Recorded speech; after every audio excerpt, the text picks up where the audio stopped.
저는 아들 둘에 손자 둘, 손녀 둘이 있는 만으로 64세 되는 할머니입니다. 제가 겪어왔던 어떤 그런 경험들이 혹시 저와 같은 상황에 놓인 어머님들이 계신다면 혹시 도움이 되지 않을까, 그래서 신청을 하게 되었습니다. 제가 40살 때 큰아들이 중학교 1학년, 작은아들이 6학년 때 애들 아빠가 위암으로 돌아가셨어요.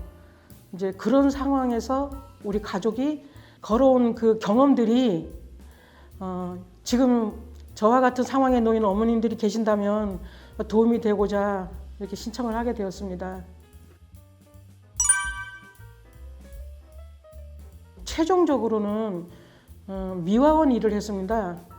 미화원 일을 했는데 그 전에는 처음에 했던 일이 식당에 가서 할 수 있는 게 식당 설거지를 했고 주방장도 했고, 그러다가 그 직업은 월급을 제때 못 받을 때가 많이 있었어요. 그래서 적은 돈이라도 꼬박꼬박 나오는 일자리가 없을까 하다가 알게 된 그 미화원 일을 시작하게 되었는데, 그 일은 새벽에 집에서 4시에 나가고 첫 차를 타고 가고 하지만 적은 돈이지만 월급은 꼬박꼬박 나와서 경제를 이끌어가기에 충분했습니다. 나이가 또 제가 40살이고 또 젊고 또 우리가 목표를 세워놓고 그 목표를 가기 위해서 그 일을 하는 거니까, 가정을 엄마가 이끌어야 되기 때문에 하는 거니까 힘든 것도 좋은 것도 다 저에게는 다 소중한 것입니다. 소중한 추억이고, 내가 좋은 거는 좋고 힘들고 어렵고 아프고 그런 거는 안 좋고 이런 의미가 아니고, 모두 다 그 일을 하면서 일어났던 경험들은 모두 다 소중합니다. 남편이 그 97년도에 IMF 때 그 전부터도 그 실직 상태로 있었습니다. 그래서 제가 아이들을 한 고등학교까지라도 학업을 맞춰주려면 저래도 가정에 좀 보탬이 돼야 되겠다라는 막연한 생각은 있었는데, 그 IMF 때 애들 아빠가 위암이 걸려서 돌아가시게 돼서 그때는 우리 중학교 1학년, 초등학교 6학년인 아들하고 저하고 이렇게 남겨졌습니다. 그때는 남겨졌는데 경제적으로는 돈이 한 푼도 없었습니다. 그때 그 상황이 어땠냐면은 막막하기가 캄캄한 터널 속에 갇혀서 어디로 가야 빛이 있고 출구가 있는 거를 모르는 것처럼 막막했습니다. 그래서 맨날 구석에 벽에를 껴안고 구석에 앉아 있었습니다. 제가 할 수 있는 거는 구석에 앉아 있는 거, 어떻게 해야 되는지를 모르겠습니다. 그때는 무슨 일을 해야 되는지, 그리고 아이를 어떻게 학업을 맞춰줘야 되는지, 그래서 막막했는데, 지금 지나고 나니까 그 무지에서 오는 막막함이 두려웠던 것 같습니다. 지금 내가 이 일을 해서 얼마를 벌어서 우리 아이들을 키울 수 있다, 이걸 알면 절대 막막할 일이 아닌데, 그때는 그 방법을 모르니까 무지에서 막막했어. 그게 더 두려웠던 것 같습니다. 경제적인 일은 하는 게 없었습니다. 그때는 없었는데, 마음은 내가 언젠가는 아이들이 학년이 높아지면 내가 이제 아이들을 위해서 가정에 보탬이 되는 뭔 일인가는 해야 되겠다는 생각은 가지고 있었습니다. 처음에 하는 일은 이제 어떻게 했냐면은 벼룩시장을 갔다가 이제 보니까 그 롯데백화점, 뭐 현대백화점 이런 데서 식당에서 사람을 뽑는다고 나와 있는데, 그때는 일단 백화점이 깨끗하고 또 그런데 다니면은 우리 아이들이 엄마가 우리 백화점에서 이제 일하신다 그러면은 아이들도 든든해할 것 같고, 그래서 백화점에만 다녔습니다. 처음에 갔을 때는 설거지를 했는데 나중에는 이제 주방장까지 했습니다. 그런데 그게 월급이 잘 안 나올 때가 있어요. 이제 저기 개인 식당에 다니면, 그러면은 월급이 몇 달치가 안 나와 버리면은 이제 살기가 어려우니까 어떻게 하면은 작은 돈이지만은 꼬박꼬박 나올 수 있는 그런 수입이 되는 일이 없을까 하다 보니 그 미화원 일을 하면은 된다고 그래서 그걸 하게 되었습니다. 미화원 일을 처음에 그렇게 시작했습니다. 미화원 일 하면은 처음에 아침잠이 많은 사람인데 새벽 3시 반에 일어나야 돼요. 4시 첫 차를 타려면 5시까지 일터에 도착을 해야 되거든요. 그래서 처음에는 자야 될 시간에 새벽에 일어나서 힘든 일을 하니까 그 위가 경련이 일어나서 피를 토한 적도 있었습니다. 하시는 말씀이 3개월에서 6개월을 넘기면 괜찮다고 말씀해 주셔서 견뎠습니다. 그랬더니 그게 이제 체질로 바뀌었습니다. 그렇게. 최종적으로는 대기업에 다녀보는 게 소원이었어요. 그래서 제가 미화원이지만 이왕이면은 대기업에서 한번 미화를 해보면 어떨까 그런 생각을 하고, 근데 거긴 나이 제한이 있어요. 60이 넘으면은 안 뽑으니까 제가 멀쩡한 데를 그만두고 저 그런 데 가고 싶다고, 그런 데 보내주는 그 인력 사무실에다가 그런 데 가고 싶다고 말했습니다. 그랬는데 그 KCC 현대 본사로 보내줘서 거기서 일을 하게 되었습니다. 근데 제가 신기한 게 새댁 때 우리 남편이 별명을 지어주기를 정주영 회장님이라고 맨날 그렇게 별명을 지어줬었는데 막상 가보니까 거기가 현대가였어요. 정주영 회장님 막내 동생 되시는 분의 그 정삼영 회장님을 제가 가까이서 미화 부분에서 섬겼습니다. 근데 그 기억이 가장 소중하고 기억에 남습니다. 그리고 거기서는 진짜 분에 넘칠 정도로, 저에게는 분에 넘칠 정도로 과분한 친절을 베풀어 주셔서 정말 잘 있었습니다. 거기서는.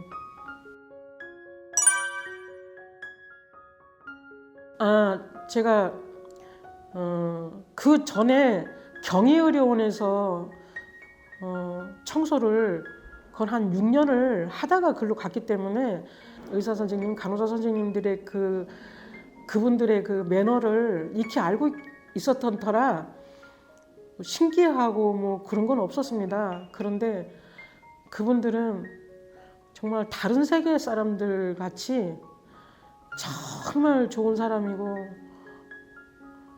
정말 어떤 단어로 표현을 못 하겠습니다. 그래서 저는 그 힘들었던 그 고난들을 거기 있으면서 다 이미 보상을 받았다고 생각합니다.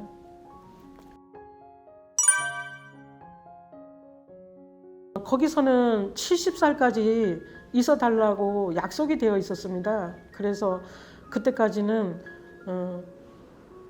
한 200만 원 연금 흐름을 만들어서 나와야 되겠다라는 생각은 있었는데, 그래서 그때 처음에 한 일이 국민연금을 마무리를 지어서 70만 원씩 타고 있었습니다. 타고 있었는데 발목을 다쳐서 제가 스스로 나온 경우라 그 200만 원 연금 흐름을 못 만들고 나온 것이 조금 아쉽습니다.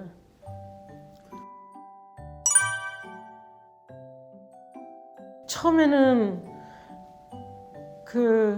왜 잘하고 싶잖아요. 회사에서 너무 잘해주시니까 막 진짜 잘하고 싶잖아요. 그래서 그러다 보니 막 그 정신력이 거의 군인 아저씨 같이 씩씩하게 잘 했는데, 막상 나오니까 늦잠을 자서 지각한 줄 알고 막 아침에 일어나서 막 깜짝 놀래갖고 막 쩔쩔매고, 막 택시 타고 가도 이 시간에 가면 늦는데 어떡하나 하면서 막 쩔쩔매고, 막 그런 증상이 한 2달은 간 것 같습니다. 그러면서 제가 생각하기를, 우리 아줌마들은 이렇게 말을 하잖아요, 감정을. 근데 말을 안 하시는 남자분들이 이렇게 갑자기 퇴직을 하시면 그 감정을 어떻게 다스릴까, 그 생각을 하게 되었습니다. 저는 아줌마고 뭐 친구들한테도 말할 수 있고 남편 가족들한테도 말할 수 있고 이렇게 막 또 뭐 찜질방도 가고 뭐 하면서 그걸 풀 수가 있는데, 이 아저씨 남자분들은 이런 경우 퇴직을 갑자기 하시게 되면은 그 막막함을 어떻게 다스릴 것인가에 대해서 깊이 생각을 해봤습니다. 많이 힘드실 것입니다.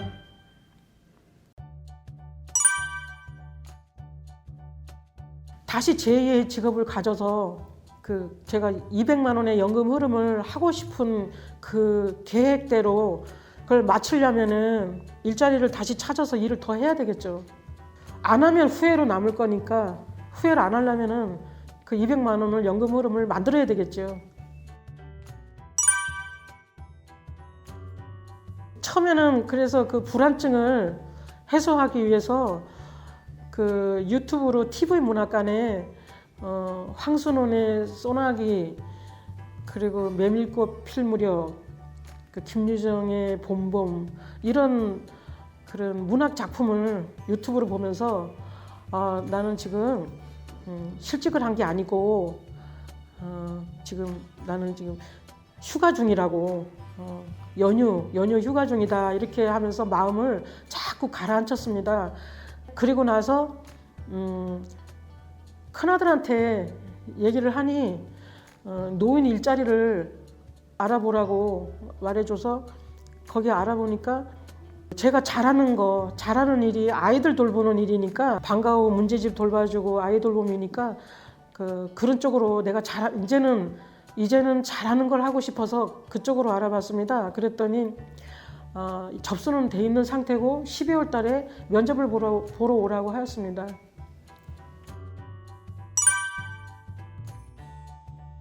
이제 그 일을 하게 되면 어려움이 있겠죠. 그런데 제가 하고 싶은 일을 하는 거는 어려움까지도 소중하죠.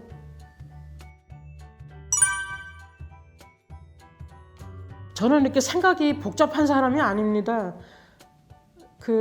복잡한 사람이 아니고 딱 2가지만 해낼 수 있는 사람입니다. 단순한 사람이라 아이들하고 의논을 했습니다. 우리는 지금 맨몸으로 우리 각자의 길을 가야 되는데, 큰아들은 큰아들 알바를 하면서 학업을 마쳐야 되니까 큰아들은 자기 몫을 해야 되고, 막내는 너무 어리니까 엄마랑 같이 꿈을 이루기 위해서는 일단 계획을 먼저 세웠습니다. 계획을 세웠는데 그 계획을 6개월을 한 계단으로 봤습니다. 그런데 우리가 그런 상황에서 멀리까지는 내다볼 수 없고 한 계단은 올라갈 수 있을 것 같았습니다.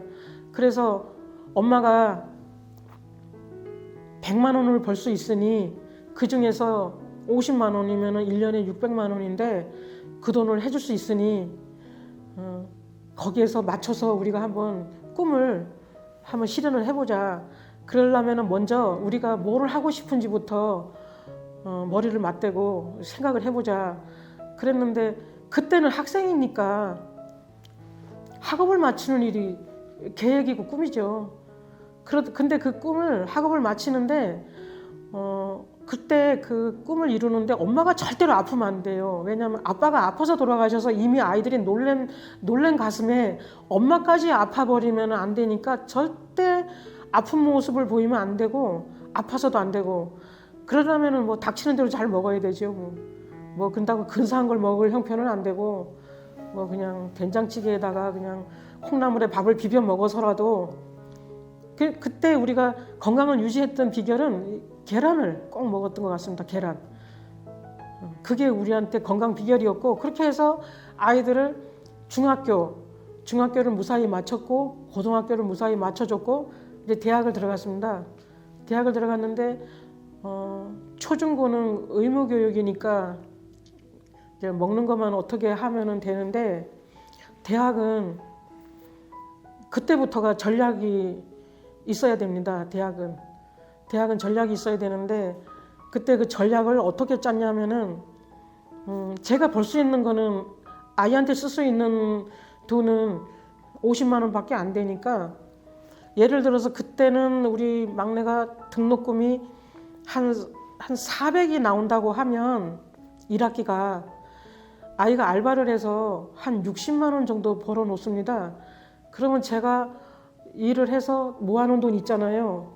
그리고 제가 보험을, 우리 아이들 아프면은 안 되니까 아이들 이름으로 보험을 하나씩 붓고 있었거든요. 작은 거.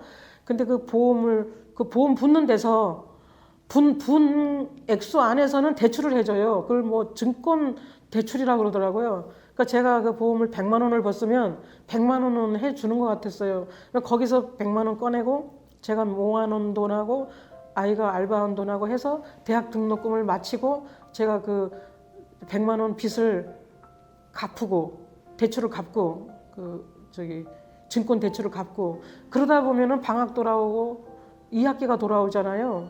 그럼 2학기에도 등록금 나오면은 그렇게 했습니다.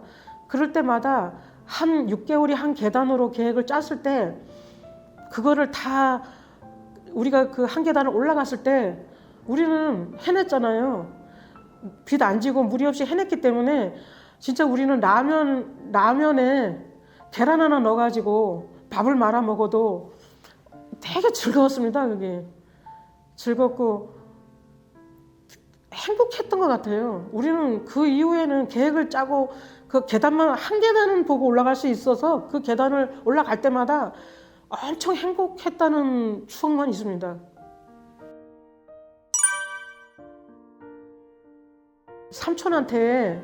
애들 삼촌한테 엄마가 너무 지쳐 보이고 힘들어 하시니까 내가 빨리 취직을 해서 돈을 벌어서 엄마 생활비를 드려야 되겠다고 얘기를 하니, 삼촌이 엄마한테 효도하는 거는 네 꿈을 향해서 네 길을 가는 게 효도라고, 그게 효도지 엄마 생활비를 벌어다 주면 엄마는 그 돈을 쓸 수가 없는 거라고 삼촌이 그렇게 말했대요. 그래서 말을 해줘서 그때부터 이제 아들이 그러면 꿈이 노스쿨을 가는 거였어요. 노무사를 1차를 보게 된 동기가, 한번 아들이 엄마 우리 이렇게 가난한데 앞으로 우리 어떻게 살아가요? 그러길래, 글쎄 내 생각에는 너를 가르치는 법대 교수님한테 물어봐라. 그러면은 그 분야에서 이미 선배들이 어떤 글이든지 지금 잘 나가고 있는 선배들이 있지 않겠느냐. 그래서 그 선배들의 어떤 선배는 어떤 길을 가고 어떤 선배는 어떤 길을 가고 있다는 그 정보를 얻어서 니들 그 길을 네가 개척을 하면 힘들지만 그 이미 간 선배들의 그 발자국을 따라가는 걸 할 수 있지 않겠느냐. 그래서 교수님한테 물어봐라. 그랬더니 교수님한테 여쭤보니 곧 노무사 시험이 있다는데 그걸 한번 봐라 이러셨대요. 그랬는데 그때 우리 막내가 노무사를 따는데 1차를 붙었습니다. 왜냐하면 우리 막내를 제가 토익을 880까지 올려놨었습니다. 그때. 왜냐하면 제 여동생이 캐나다에 살아요. 그럼 우리 아이가 나중에 방학 때라도 이모네 집에 한번 가게 되면은 그 말을 해야 가니까 그 영어 하나라도 가르쳐주고 싶었습니다. 그래서 아이를 토익을 880까지 올려놨었는데 그 모든 사법고시 1차, 외무고시 1차, 행정고시 1차, 노무사 1차는 다 영어 토익으로 뽑는다고 하더라고요, 아들이. 그래서 아들이 실력이 되다 보니 그 처음에 노무사 1차가 붙었습니다. 그래서 우리는 또 걱정이 이게 또 붙으면 어떻게 되는 건가? 이게 붙으면 좋은 건지 나쁜 건지 우리는 또 오히려 그걸 갖고 붙으면 어떻게 되는가에 대해서 또 고민을 한 적이 있습니다. 그럴 정도로 우리는 뭘 잘 몰랐던 것 같습니다. 그랬는데 이제 2차를 붙어야 되는데 친구 3명이 학교 동아리방에 한 명은 컴퓨터 모니터를 갖다 놓고 한 명은 자판을 갖다 놓고 한 사람은 전기장판을 깔고 그 겨울에 거기서 셋이서 노무사 공부를 하는 겁니다. 노무사 학원비가 100만 원이니까 그 돈이 없잖아요. 그래서 그 동아리방에서 3명이 친구들이 공부를 해가지고 하는데 교재는 100만 원씩 주고 다니는 학원에서 쓰는 CD인가 뭐가 있대요. 그거를 구했대요. 어떻게 4만 5천 원에 구했대요. 그러니까 한 명이 15,000원씩 내고 3명이 4만 5천 원에 구해서 유명한 학원에서 나온 CD니까 그걸로 공부를 했다고 그래요. 근데 아이들은 그게 되게 즐거웠나 봐요. 우리는 돈이 없어서 이렇게밖에 못해. 이게 슬픈 게 아니라 아이들은 게임을 좋아하기 때문에 그냥 게임의 연속이라고 생각하는 것 같았습니다. 그래서 셋이서 공부를 해가지고 붙었어요. 2차까지. 노무사가 되니까 어디서 어떻게 해서 독학으로 노무사가 됐는지 대학교 우리 아이가 다니는 학교 강당에서 법대생 앞에서 말할 기회가 주어졌답니다.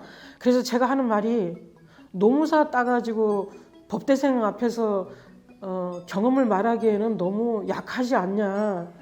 변호사 정도는 돼야 그래도 이렇게 이렇게 해서 그 단계를 밟고 가서 변호사까지 됐구나 이렇게 얘기하면은 할 말이 있는데 노무사 따가지고는 나 독학으로 이렇게 땄다 해가지고 법대생 후배들한테 말하기에는 너무 약하지 않겠는가 그렇게 말을 했더니 그러면 변호사 따지 뭐 그러더라고요 아들이. 근데 이제 노숙을 갈 때 돈이 없잖아요. 그러니까 우리는 6개월이 한 개 다니잖아요.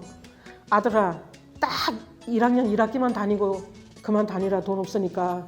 거기는 500만 원이란다 1학기 등록금이. 그러니까 500만 원은 우리가 어디서 꿔서라도 어떻게 1학기 등록금을 해줄 테니 6개월만 다니면 그래도 이 다음에 술 먹는 자리에서 나 노스쿨 가봤는데 이렇게 공부를 하고 이런 식으로 운영이 되더라. 술자리에서 할 말은 있지 않겠느냐. 그러니까 졸업까지는 못 가고 우리 형편에 6개월만 다녀봐라. 그래서 아이가 지원을 했습니다.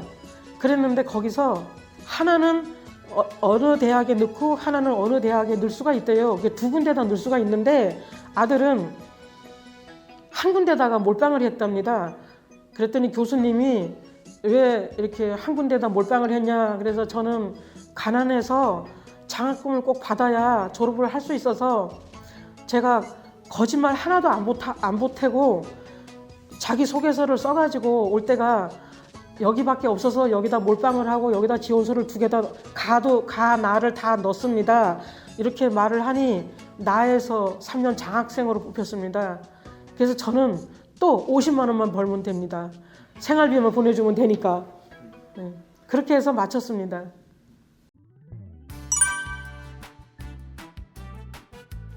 제가 현대 KCC 본사 다닐 때는 월급하고 국민연금하고 보태니까 한 270만 원 정도를 썼습니다. 그런데 이제 그걸 퇴사하고 나니까 제가 얼마를 줄여야 살 수 있는지를 한번 가계부를 2달 동안 적어봤습니다. 적어봤더니 한 150만 원이면은 살아갈 수 있겠더라고요. 2달을 써보니까 한 150을 쓰더라고요. 그런데 제가 원래 목표한 게 200만 원인데 150밖에 안 되니까 아직 제가 나이가 70살까지는 일을 할 수 있는데 그 5년 동안 무슨 일을 해서라도 연금 흐름을 200으로 맞춰야 되겠다 그런 생각을 하게 되었습니다. 제가 65세가 될 텐데 앞으로 곧 이 정도 나이를 한 30년 결혼해서 한 30년 살다 보면은 가정에 어려움이 참 많이 생겨요. 근데 이제 엄마가 나설 때죠. 젊어서는 아기들 어릴 때는 엄마가 아기들 키우고 아빠가 벌어오잖아요. 근데 이제 어느 순간부터는 아이들이 컸잖아요. 이제는 아빠를 조금 쉬게 해드리고 아이들하고 으쌰으쌰 하면서 이제 엄마가 이제 할 때예요. 근데 엄마가 할 일은 좀 있어요. 큰 돈 아니고 50만 원 가정에 내가 100만 원 벌어서 50만 원 가정에 보탬이 되겠다 할 정도면은 그 일은 아무리 IMF가 오고 아무리 코로나 시절이라도 그 정도 돈은 벌 수 있어요. 그래서 엄마들한테 처음에 막막하잖아요. 신랑이 실직을 하거나 신랑이 아프거나 아니면은 사업에 부도가 나서 집에 안 계시거나 그럴 때 엄마잖아요, 엄마. 아이는 이 아버지 사랑 50%, 엄마 사랑 50%로 아이가 자라서 완전한 인간이 되잖아요. 근데 아빠가 어려움을 겪으면 엄마가 하면 되죠. 그러기 위해서 결혼해서 아기 낳은 거 아니에요? 우리가 그 아이 태어났을 때 처음에 아이 얼굴 봤을 때 그 감동을 기억하거든요. 그거를 기억한다면 우리가 못할 게 뭐가 있습니까? 그리고 우리 한국에 얼마나 장학제도가 얼마나 많고 대학만 들어가면요. 우리 아들 경우에는 처음에 린나이 가스에서도 장학금 받은 적 있고 라이온스 클럽에서도 장학금 받은 적 있어요. 일단 대학을 들어가면은 동사무소를 통해서 그 장학재단을 연결해 줍니다. 아이가 일단 대학을 가면 우리 대한민국은 아이가 공부를 한다 그러면은 온 국민이 그 아이를 밀어주는 그런 정신이 있어요. 교육에 관해서는. 근데 아직 대학을 안 가면 안 되는데 일단 들어갔다 그러면은 그런 제도가 많아요. 동해 가서 알아봐도 되고 또 엄마가 벌어서 밀어주면 되고 본인이 알바하면 되고 그리고 알바도 그래요. 제가 학업을 마치려고 알바한다 그러면 가게 사장님이 학생 잘해줍니다. 그러니까 엄마들 미리 돈 없다고 걱정하지 마세요. 돈 통장에 10원도 없어도 돼요. 왜? 벼룩시장 갖다 놓고 일자리 해서 바로 청소 나가면 되잖아요. 그리고 식당 가 설거지하면 되잖아요. 그러다가 나중에 그런 데 가면 엄마들이 소개를 해주잖아요. 나 잘 아는 분이 있는데 다음에 여기 딱 나가게 되면은 그분을 통해서 거기 가서 한번 일해보라고. 당신 일 잘하니까. 아유 진짜 그 소개가 끝도 없고요. 처음에 무조건 벼룩시장을 갖다 보고 그대로 가세요. 저도 그렇게 했습니다.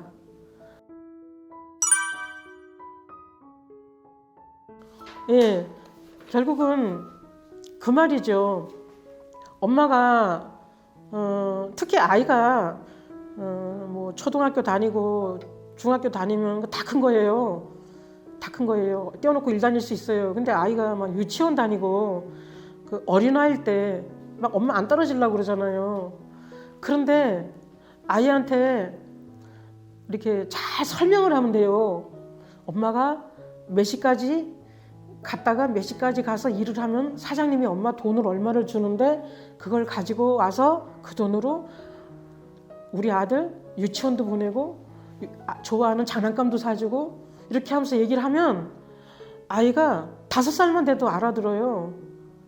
그런데 미리 지레 막 겁을 먹지 마세요.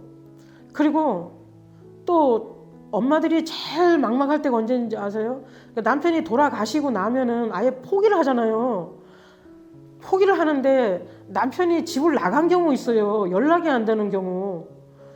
이 어린아이를 데리고 나를 어떡하라고. 진짜 그건 안 당해보는 사람은 모를 겁니다. 그럴 때 그런 엄마들이 나중에 잘 키우고 있으면 아빠 돌아올 거 아니에요. 잘 키우고 있다 보면 아빠가 아주 안 오는 거 아니잖아요. 잘 키우고 있다 보면 아이가 돌아오거든요. 명절 때 친척 시댁에 가면은 아빠 만나잖아요. 애가 집에 가서 만나고. 그러면요.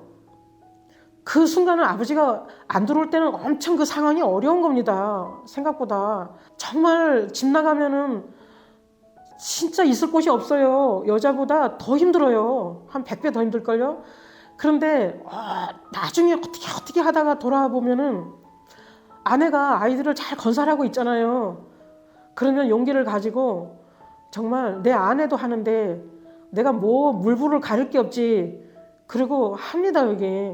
그리고 그럴 때 제일 지금 어려운 게 아주 어린아이를 뒀는데 남편이 무슨 연유로 집을 나가고 연락이 안 될 때, 그때 엄마가 그 어린 걸 떼어놓고 일을 나가야 되니까 엄청 막막할 겁니다. 근데 엄마는 일단 결혼을 해서 아이를 낳았으면 그 엄마라는 길은 한 길밖에 없어요.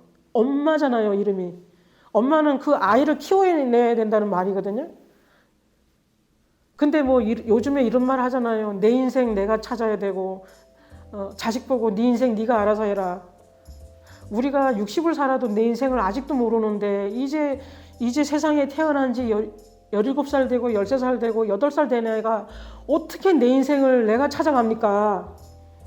60을 살은 우리도 아직도 안 되고 아빠도 잘 안 되는데, 근데 제가 제일 이상한 말은 지 인생 지가 알아서 하겠지. 나도 내 인생 찾아야지. 일단 결혼을 하는 순간 이제 엄마입니다.